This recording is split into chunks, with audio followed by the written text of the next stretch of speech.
अस्सलाम वालेकुम फ्रेंड्स, आप देख रहे हैं finance bill 2024 10 things you should know. 10 बातें जो आपको पता होनी चाहिए कि फाइनेंस बिल क्या कर रहा है। तो मोबाइल फ़ोन हम सब यूज़ करते हैं। आज हम बात करेंगे मोबाइल फ़ोन की। अगर आप हमारी वीडियोस फॉलो कर रहे हैं टॉप 10 की, तो 1 2 3 जो बातें हम बता रहे हैं उसकी प्रीवियस वीडियोस हैं। इस वीडियो के नीचे उनका लिंक दिया हुआ है। गाड़ियों से मुतल्लिक है, मोबाइल है, सिम है, बिजनेसेस हैं, सैलरीड हैं।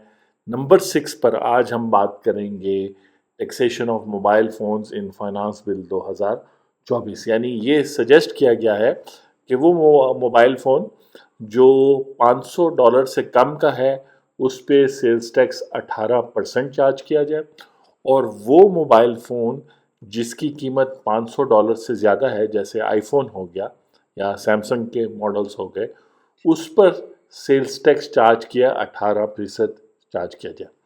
हैं, ये क्या बात है? दोनों पे 18%? नहीं, ये तो डिफरेंस होना चाहिए ना। ये एक सस्ता मोबाइल है, 500 क्यू मोबाइल है या वो है, उस पे 18% सेल्स टैक्स, यानी पहले 15% चार्ज किया जा रहा था, अब वो 18% कर दिया। तो जो 500 से महंगा है उस पर 18 के बजाय 20% 25% चार्ज करना चाहिए था। नहीं, उस पे भी 18% चार्ज किया गया। ये जो 3 कैटेगरीज आप देख रहे हैं, ये इस तरह है कि ये वो मोबाइल है जो इंपोर्ट किया जा रहा है, ये वो मोबाइल के रेट्स हैं जो अगर पाकिस्तान में कोई प्रोड्यूस करता है उनके, तो सेम हो गए। बाहर से मंगाएं, पाकिस्तान में प्रोड्यूस करें, यानी लोकल इंडस्ट्री को भी कोई फ़ायदा नहीं।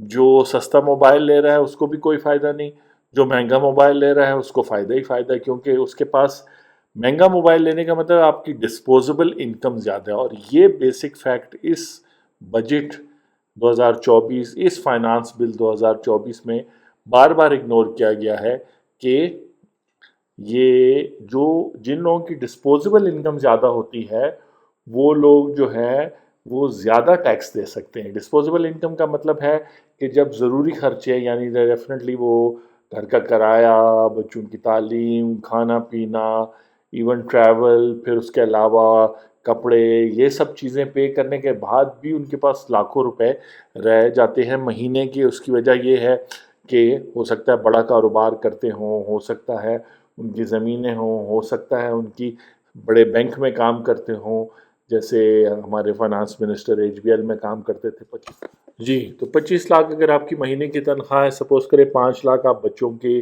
फ़ीस दे रहे हैं अच्छे स्कूलों और कॉलेजेस, यूनिवर्सिटी या बाहर मुल्क पढ़ा रहे हैं, 5 लाख वो महीने की हो गए। 2 लाख के घर में रह रहे हैं, 7 लाख हो गए।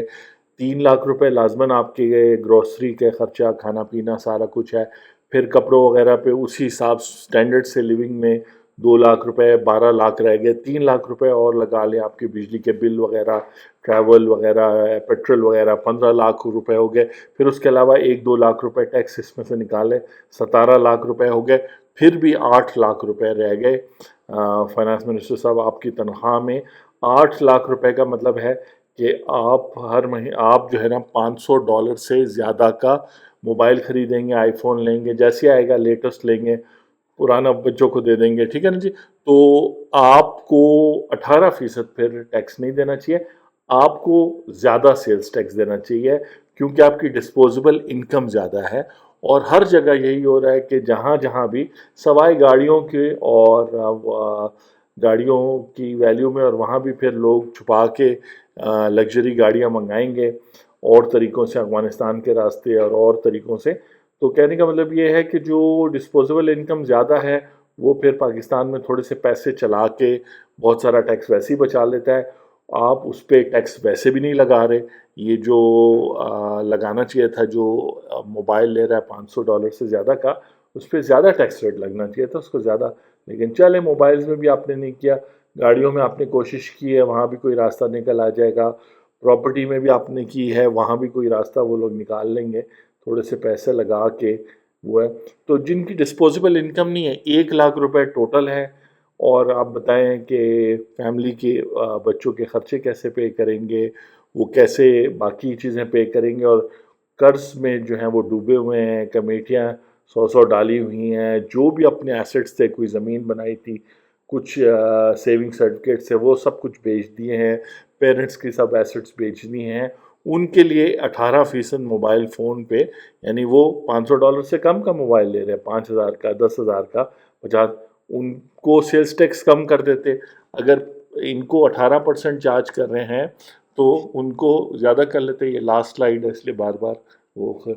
اچھا جی، تو بات یہ ہے کہ آپ سے نیکسٹ ویڈیو میں ملاقات ہوگی. میں ہوں آپ کا ٹیکس دوست، ٹیکس ہوسٹ اینتھنی ولیمز، اور آپ دیکھ رہے ہیں وہ ساری باتیں جو آپ کو پتہ ہونا چاہیے کہ بجٹ میں ہیں، اور اسی طرح چلتی رہیں گی آپ کی اگینسٹ اگر آپ دھیان نہیں دیں گے. نیکسٹ ویڈیو میں ملاقات ہوتی ہے. Thank you very much.